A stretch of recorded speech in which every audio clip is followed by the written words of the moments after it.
Hi everyone, today's July 6, 2019, and this is the Duel Assessment, your podcast for Yu-Gi-Oh! Duel Links. My name is GreenRanger. This week, there isn't a ton to talk about. We have Kalin Kessler. He was obtainable from the Kapakapu raids, which have been going on for a bit, but he was obtainable this week. We have his cards and skills to talk about, whether any of those cards or skills are going to have an impact on the meta. It's possible, you never know what skills could be useful later on. We're going to talk about esports this week. Last week, we erroneously mentioned that Duel Links Meta Championship Series 20 is happening later in the month, but it actually happened last Saturday, so that was June 29th. We also have some smaller tournaments to talk about. So we'll go over all those winning decks. Podcast question of the week. The best yield from the Kapakapu raids. We'll hear from everyone who answered. And, what the best thing was about this new event. If you're waiting for Deck of the Week, Doug Dimmonduel's Deck of the Week, he is not here today. He is out celebrating Independence Day. One could only assume wearing an American flag do-rag like Bandit Keith. So, Doug is off this week. Hopefully he'll be back next week. So, this will be a bit of a shorter episode, just in advance.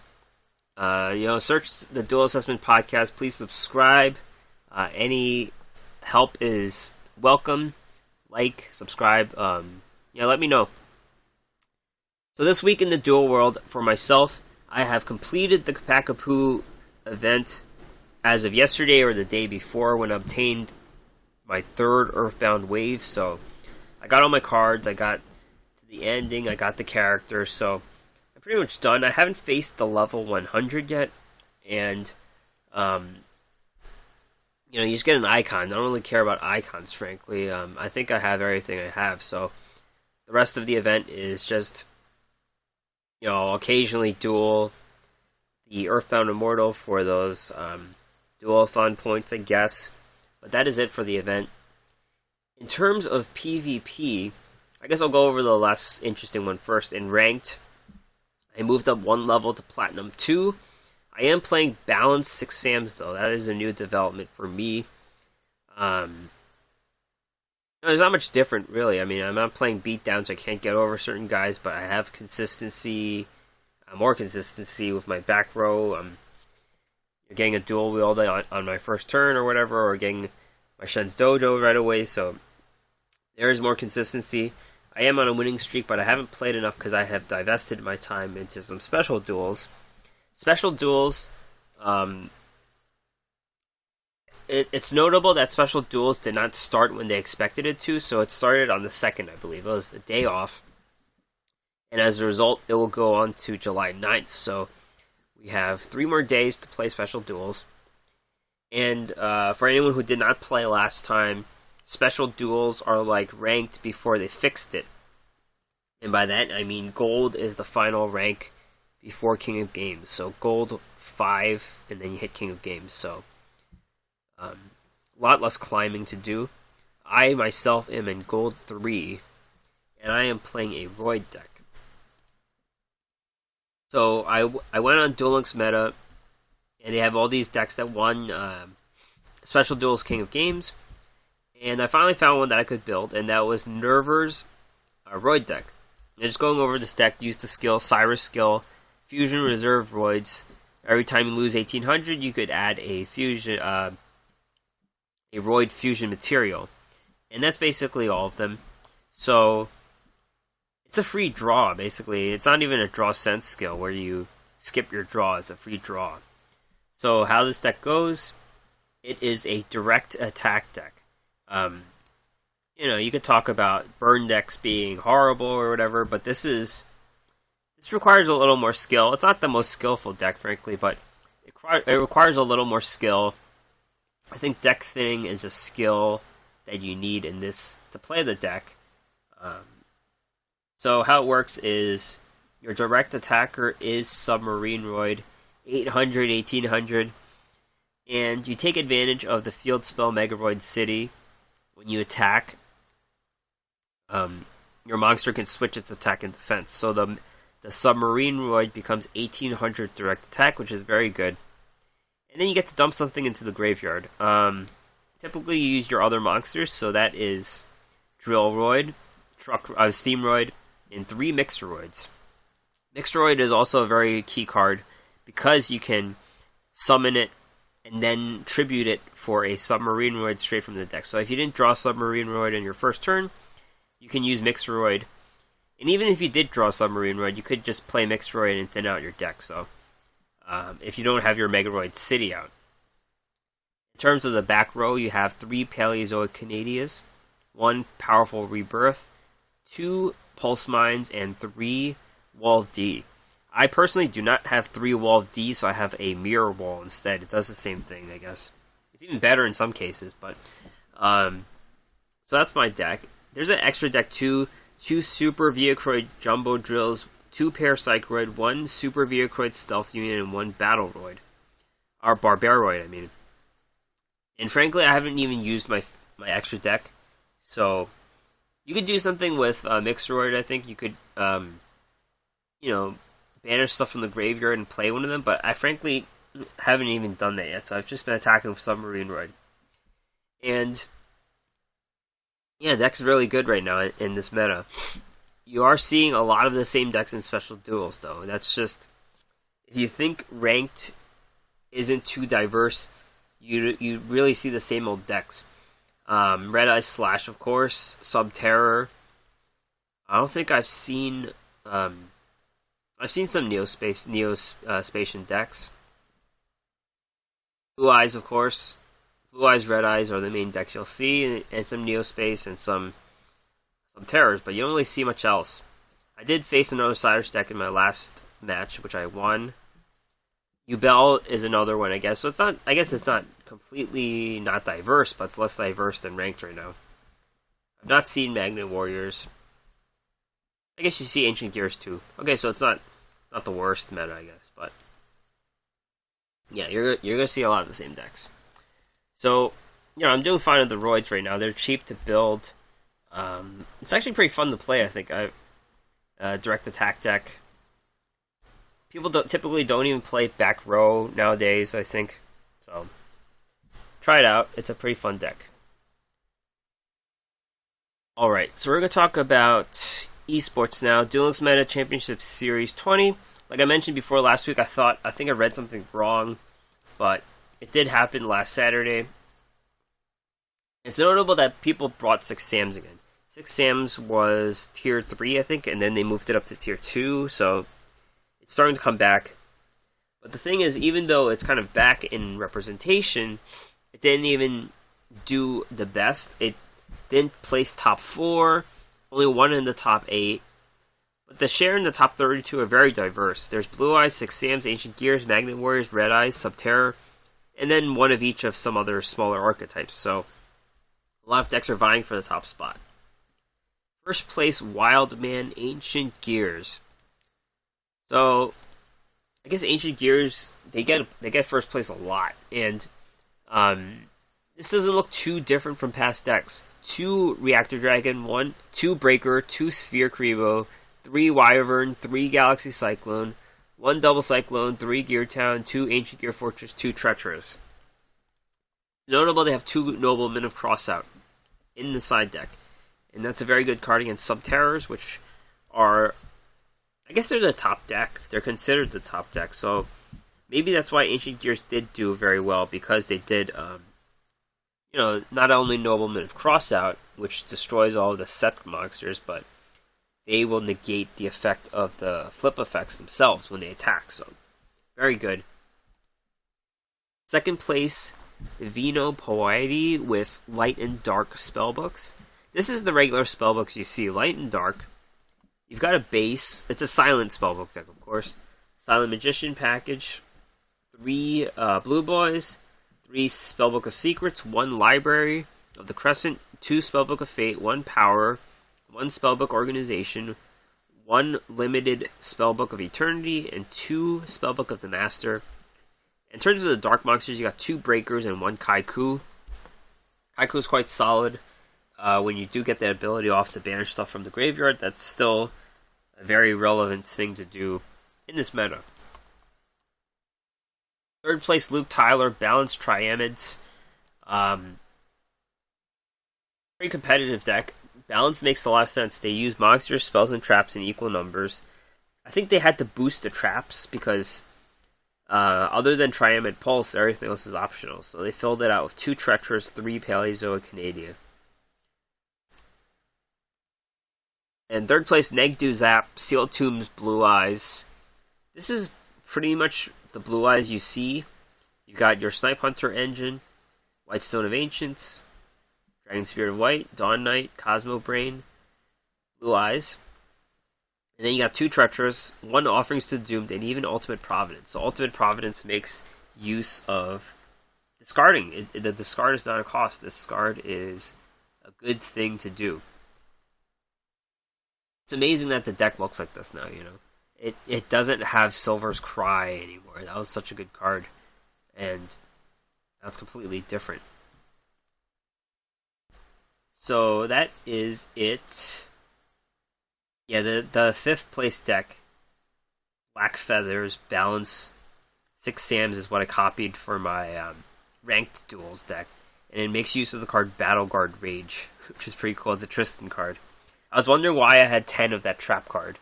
And it's not something you buy, of course. So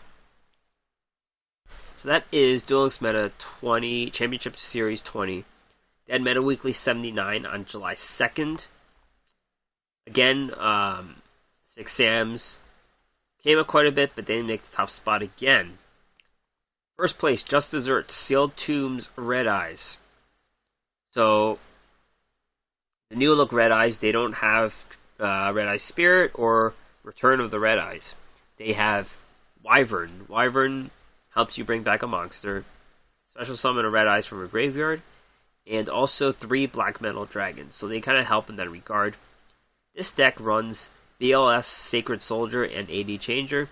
AD Changer is kind of considered a core card, but BLS Sacred Soldier banishes cards, so it's pretty good when it comes back from Red Eye Slash. Second place, Moberry, Switcheroo, Cyber Dark Neos. This is a deck you've seen 3 archetypes fit into one. I thought was really ugly. Typically, it was Kawakimeru, Cyber Dark Neos. Kawakimeru is out. You've got more Cyber Dark cards, so there's 3 cannons, Cyber Dark Cannon, 3 Edge, and 1 Lang Ling. You got more space for the Neos cards. So there's a Miracle Fusion, that's another Neos Fusion, so it's 4 Fusion cards. There's even a Lava Golem here for good measure. And in the sideboard, there's a Royal Command, which negates all flip effects. So that is a Subterror tech.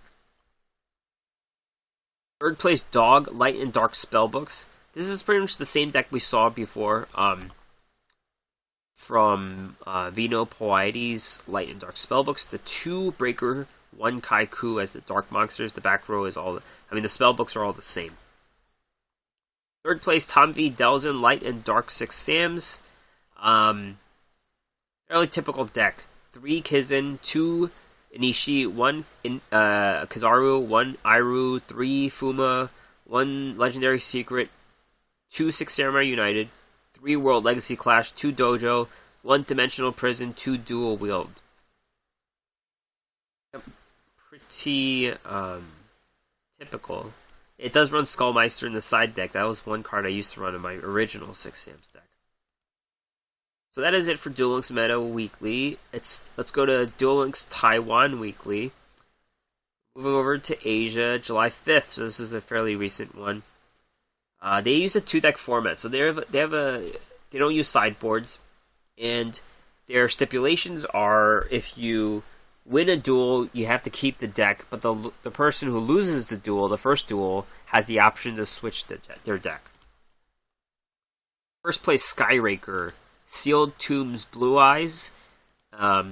So this is interesting. They run 3 cards that are weird. It's Herald of the Abyss, pay 1,500 to send a monster to the graveyard, and 2 Share the Pain. This is something that has crept up to even what I have faced on the ladder.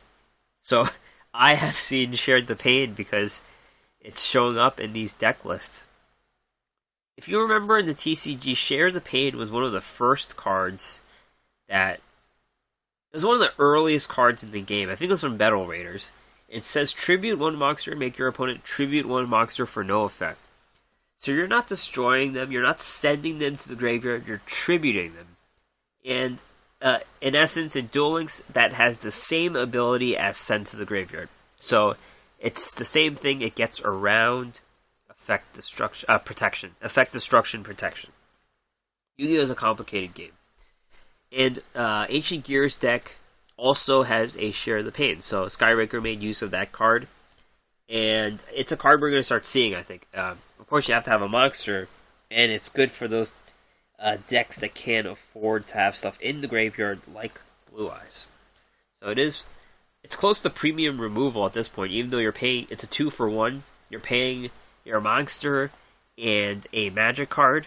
You have to make use of that monster in the graveyard to recoup the use of Share the Pain. Second place in this tournament, Triple D LV21, Masked Tribute Subterrors. They only played one deck, so I guess they stuck with it. So it's running Subterror Neos. Sorry about that. It's running both archetypes, so you've got not much space.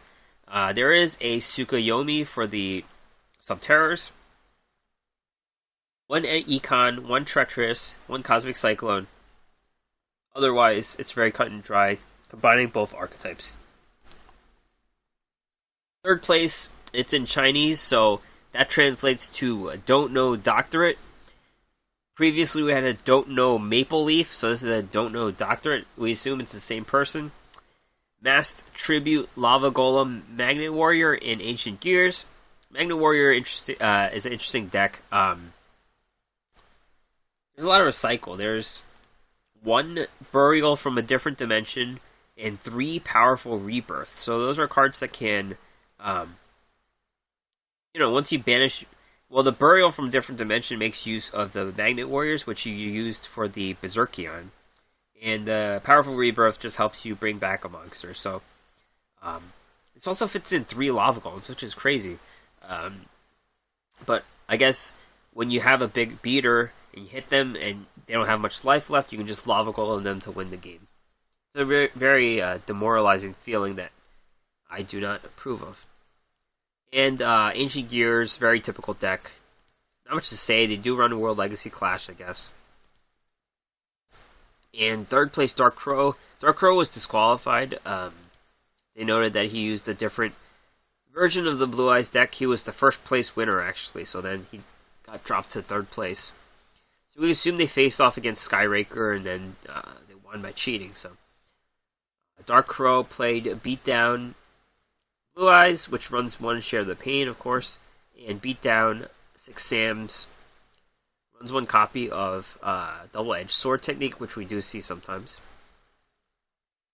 So that is it for Duel Links Taiwan.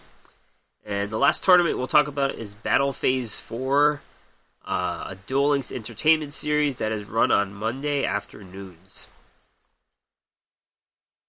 First place, Small Cheese, Sealed Tombs, Triamids. Typical build for Triamids, you got 3 Master, 3 Hunter, 1 Dancer, and you got your field spells, 3 Cruisers, 3 King Golem, 2 Fortress.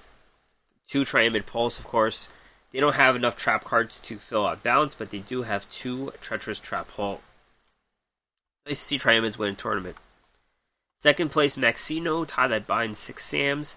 This is the first deck I've seen that runs 2 Double-Edged Sword Techniques. And that's a little win more card, I think. It's more of a win more card. You summon 2 6 Samurais from the graveyard. They get destroyed in the end phase, but basically you get more attacks in, so it's pretty aggressive deck. Third place, Buns, Middle Age, Mechs, Ancient Gears. Very typical deck. 3 Galaxy Cyclones seem to be the way to go for the deck. Also runs World Legacy Clash.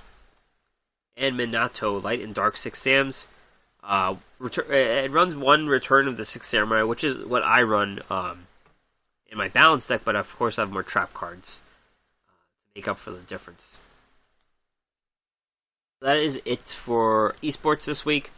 And Duel Links Meta has updated their tier list from the MCS 20. I assume Sub-Terrors are the sole tier 1 deck. They're the deck to beat. I guess that's why we do see some Ancient Gears to counteract their abilities. Tier 2 is very crowded. That's why we do have the diverse meta we have. Ancient Gears, Blue Eyes, and Triamids have gone up to tier 2. Red Eyes have dropped down from tier 1 to tier 2. Six Sams and Spellbooks are all here too, so we do see plenty of these decks vying for a top spot, and they do contribute to the diverse meta. I think, just as a tip for the Six Sams players, you have to have Iru. Iru destroys face-down set monsters with an effect ability, so that'll get around any of the flipping of Sub-Terrors. Of course, one mistake that many make is you have to have another Six Samurai monster on the board in addition to Iru to do that. And sometimes it's worth using your dojo, building up your dojo for four tokens, for counters on your dojo, so you could get Iru straight from the deck and then you could take out the Sub-Terrors. That's just one tip from me as a Six Samurai player. I can't really speak to the other archetypes. Tier 3, Kawaki Meiru, Magnet Warriors, and Neos. Magnet Warriors are the sole high potential deck that was promoted to Tier 3. Kawaki Meiru has dropped down. Kawaki Meiru and Neos are kind of the same deck now, so they're just packaged together. And high potential decks that have been removed, a Mono Stun, YouTube deck, Dark Magician, and Gem Knights have all been removed. Yeah, Dark Magician just got one card, so I was wondering how good that trap card could have been to keep them on the tier list. Gem Knights were put on because they're bursty, but they're never really a tiered deck. So that is it for the tier list and for competitive Duel Links for the week. Let's move on to the podcast question of the week. It was about the Kapakapu raid events. What was the best yield from the Kapakapu Duels raid duels event?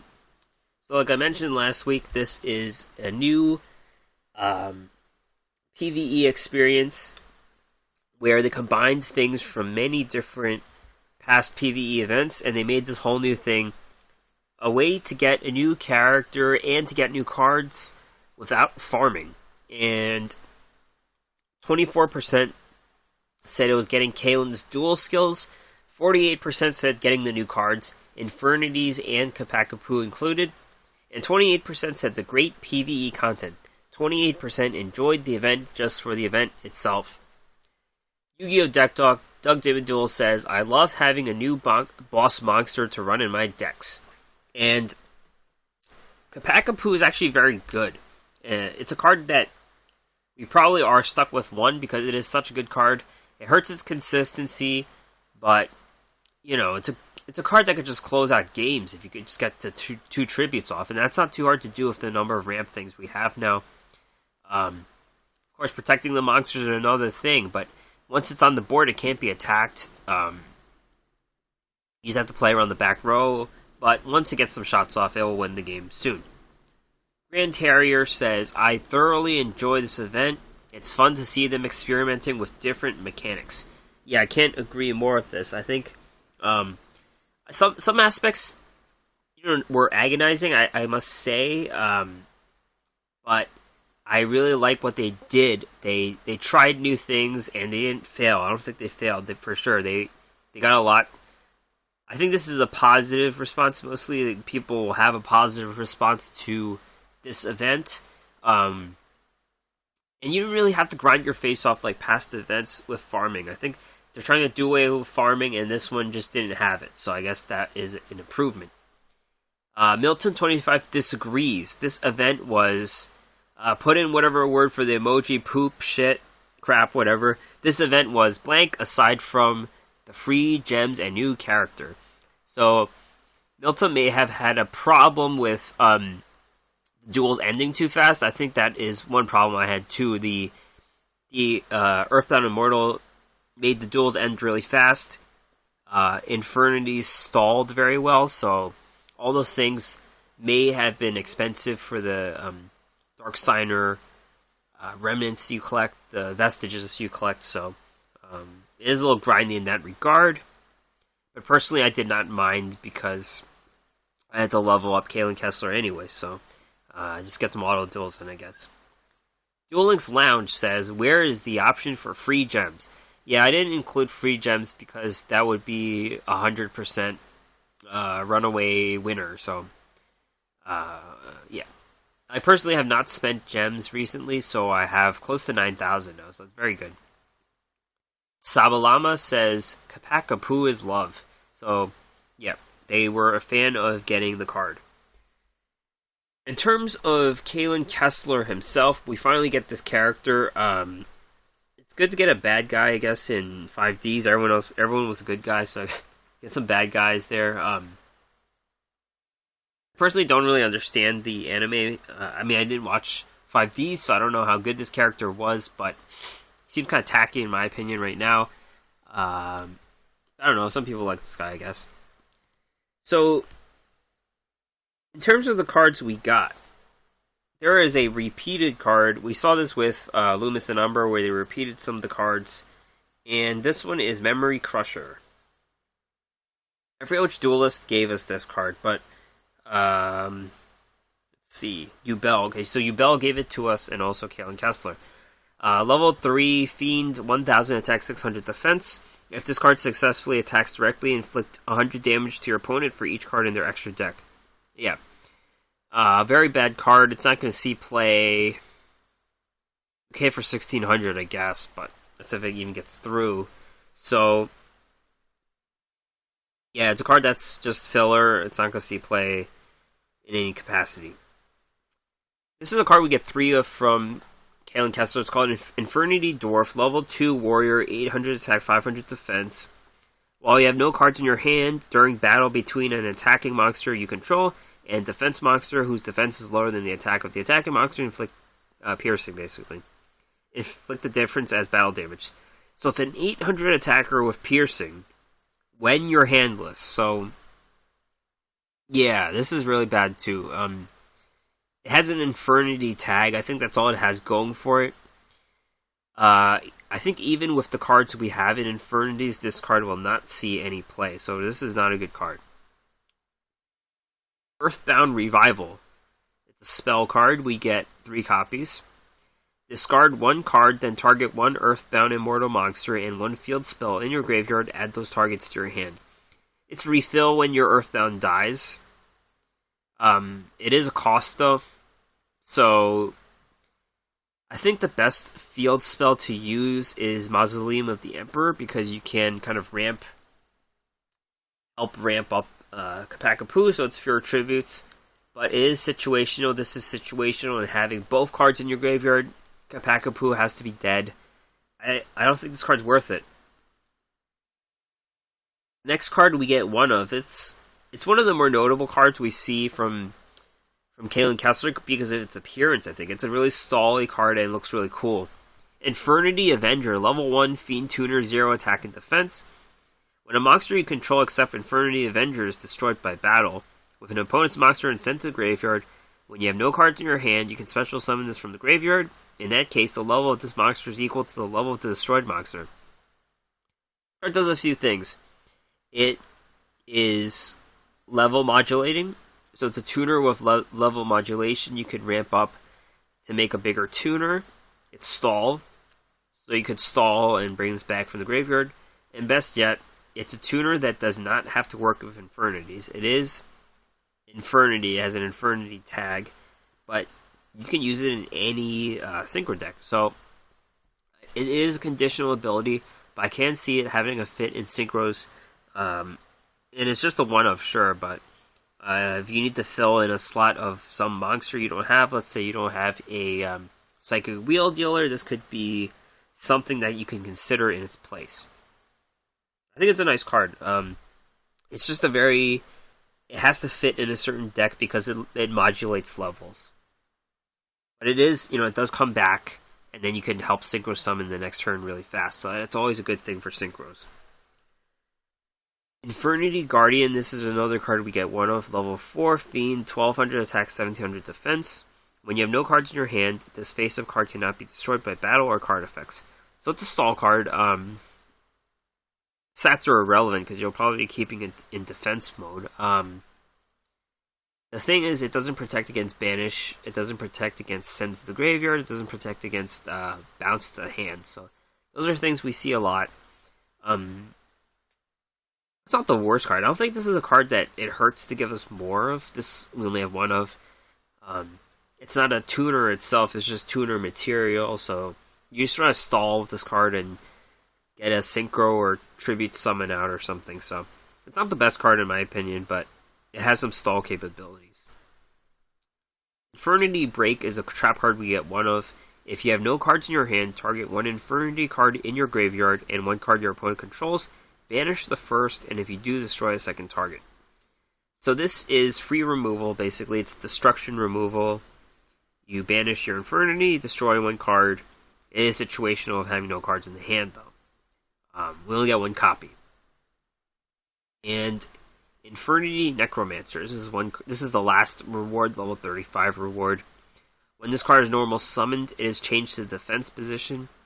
If you have no cards in your hand, this card gains the effect. Once per turn, you can select one Infernity in your graveyard except for Necromancer, special summon it. Level 3, 0 attack, 2000 defense. It's a useful ability. It helps synchro summon the next turn. Yeah, you just ramp up, and then you can make an Odd Eyes Dragon, maybe, or something. 100 Eyes Dragon. We talked about 100 Eyes Dragon last week. Earthbound Immortal Kapakapu. I'm not sure we talked about this card, but this is the boss monster, 10 stars, so 3-star emotion unfortunately does not work to get it to level 6. There can only be one Earthbound Immortal on the field. If there's no face-up field spell on the card, destroy it. Your opponent cannot target this card for attacks, it can attack directly. If it destroys an opponent's monster by battle, inflict damage to your opponent equal to the destroyed monster's original attack. Yep. This card's pretty good. We only get one of it, and there's a lot of support for it.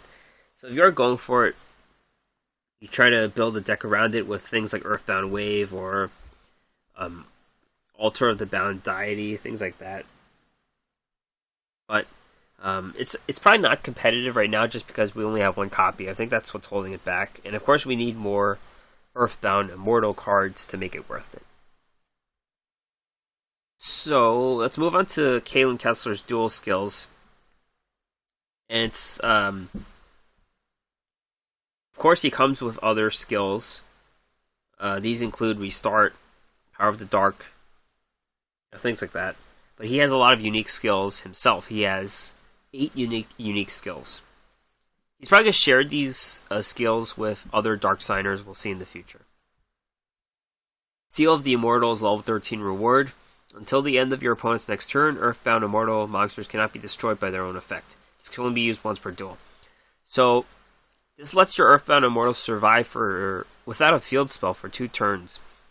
And one might think whether running field spells are worth it at all once you have this skill. Because Kapakapu can end a duel in 2 turns. So you can attack directly and attack a monster or something. So, it is a beginner level skill. So it might be enough to close out a game, but you probably should run field spells. Endless Combo 100. Begin the duel with 0 cards in your hand and 100 Eyes Dragon on your side of the field. This is a drop skill. You're starting out with a 3,000 2500, but 100 Eyes Dragon has no ability when there's nothing in the graveyard. So, you're down 4 cards, basically, card advantage-wise. And you might steal a game against a bricked opponent when they have no monsters. You can hit them twice, but it seems like a huge disadvantage against any deck because they're going to have something and you're just drawing cards one at a time. With no support from the Infernities because you've got nothing in your graveyard. So, this is not going to be competitive at all, I think. Dark Tuning 100. At the beginning of the duel, add 2 Infernity Avengers to your deck and add 100 Eyes Dragon to your extra deck. So right now we only have 1 Avenger and 100 Eyes Dragon. This lets you run 3 Infernity Avengers, We've seen this skill with all the other signers, and this is a skill that typically is not competitive at all. But right now, this is our only way of running 3 Avengers or 2 100-Eyes Dragons. So if you're building a deck straight just for 100-Eyes Dragon, maybe it's worth it. Immortal Offerings is a drop skill. Reveal 1 to 3 Earthbound Immortal monsters in your hand. Play an equal number of ceremonial tokens in defense. You cannot normal or special summon monsters except for Earthbound Immortals. On the turn, use the skill. You can use this once per duel. So right now, this is an unplayable skill. Why do I say that? We only have 1 Earthbound Immortal, so you just get 1 token, which is a 0/0, and you can't even play it because the Earthbound Immortal requires 2 tributes, and you can't play any other cards, so this doesn't help right now. We need more Earthbound Immortals for this to be played, so right now this is an unplayable skill. There's an interesting one. Immortal Charity can be used if you control an Earthbound Immortal monster. Set 1 Earthbound Whirlwind, 1 Earthbound Wave, or 1 Roar of the Earthbound from outside your deck. This could be used once per duel. So this is an RNG skill. You don't see too many of these skills in Duel Links. They're kind of like the creator with Pegasus, where you get a random card. But it's pretty exciting. It's funny I say it's exciting because I left Hearthstone. And Hearthstone, every card does this.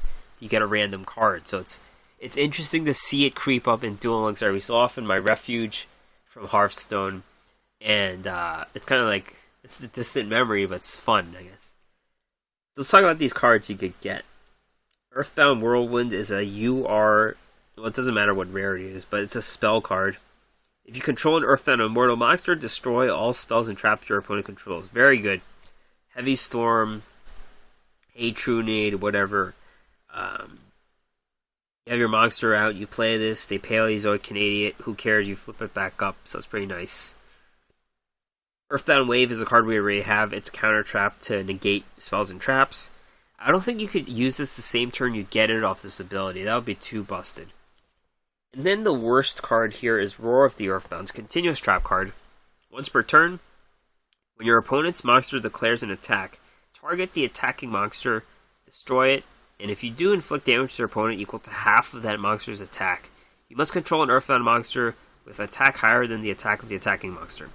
So here's the deal. The Earthbound monsters can't even be attacked, so this card won't even apply. This only works for direct attackers like my Submarine in Special Duels, so this is the 33% of a bad card, and the other 2 are pretty good, so that's why Immortal Charity is not OP, but it seems like a pretty cool skill if you're playing Earthbound Immortals. Next skill is called One Card Wonder. Your starting hand will contain only 1 card. During the duel, your normal draws in the draw phase become 2 cards. Very interesting. This has potential if you can stall a little. So you have to build your deck so you could kind of stall. Throw in your cards, your Windstorms, your Curse of Anubis, so you could survive a little bit. Make up your 2 turns, and then you could win the duel of card advantage. I think this is interesting. It's pessimistic to say. I'm going to be pessimistic and say that speed duels, it's hard to catch up once you're down in that card advantage. But this has. Don't hold me on this. I think this has potential. I think One Card Wonder has potential down the line. Infernity Inferno can be used on your second turn. Discard up to 2 cards from your hand. Send an equal number of Infernity monsters from your deck to the graveyard. This is probably the skill you use if you're playing a dedicated Infernity deck. I don't see them being competitive, but you're not completely behind. Some of these skills make you handless and you're completely behind. This starts you off with something. Finally, Wave Motion Inferno. If you have no cards in your hand, this skill increases the attack and defense of all Infernity monsters you control by 400. So you save a spell zone and a deck slot for Wave Motion Inferno. You get 400 attack, but these guys have so little attack anyways. They need it. I don't think 400 is enough for them, frankly. So that's all I have to say about Kalin Kessler. Make sure you get him, of course. That's you can't miss out on getting a legendary duelist. Few cards to go over. July ranked rewards. A new SR and a R. First one's called Cheap, Cheap, Cheap. It is the progenitor of Cock-a-doodle-doo. Level 1 Winged Beast, flip effect, 300 attack, 200 defense. Flip effect, you can special summon one level 5 or higher tuner monster from your deck. So this cheats out a high level tuner. It's useful for synchrons. A few cards can apply. In Duel Links, it's Ally Mind, Cock-a-doodle-doo, Quick Draw Synchron, some Black Wings, and even the next card. So this helps ramp into your synchro plays. I'm not sure if it fits, but it is an immediate, you get special summons straight from the deck. And the next card is Dragon Core Hexer, level 8, 2300, 3000, Dark Dragon Tuner. So it's a level 8 Dragon Tuner. And that could see usage when we have some big synchro down the line. We do have some big synchros right now. We have some level 9 Castle, Gigantic Castle, level 9 Azure Eyes Dragon, Silver Dragon. There's a Ally of Justice card. But there could be some broken card down the line, and this could see play. It works with Silver's Cry. It's a dragon, even though it looks like a woman, it's a dragon. I guess they shapeshift or whatever. And I would get these two cards, frankly. These are pretty good rewards. Of course, if you don't play 120 duels in a season, you don't get your third SR or whatever, but with Special Duels going on, I would take advantage of getting my duels in and getting these two cards. These are pretty solid cards, I think. And there is also the last new card is from the Pick a Gift campaign. We have Grand Maju Daiza, Fire Fiend, question mark attack and defense. This card's attack and defense are equal to the number of removed from play cards times 400. So Soul Release banishes up to 5 cards. They'll get this up to 2,000.